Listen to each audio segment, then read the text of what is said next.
Salam dəyərli izləyicilər, 1 oktyabr 2025-ci il Galatasaray UEFA Çempionlar Liqasının liqa mərhələsinin ikinci turu çərçivəsində İstanbulda Liverpoolu qəbul edib və evdə Osimhenin penaltisi sayəsində 1-0 hesabı ilə qələbə qazanıb. Real isə səfərdə Qazaxıstanın Kayrat komandasını 5-0 hesabı ilə məğlub edib. Digər nəticələrə gəlincə, Atalanta öz meydanında Brügge üzərində 2-1 hesablı qalibiyyət əldə edib.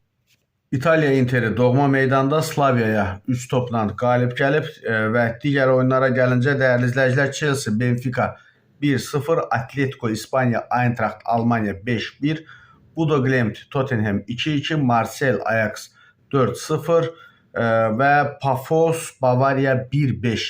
Yeri gəlmişkən, bugün keçirilən qarşılaşmalar sırasında Qarabağın da oyunu var və 20:45-dən etibarən komandamız deməli Kopenhagenlə üz-üzə gələcək və bu oyunda komandamıza uğurlar arzu edirik.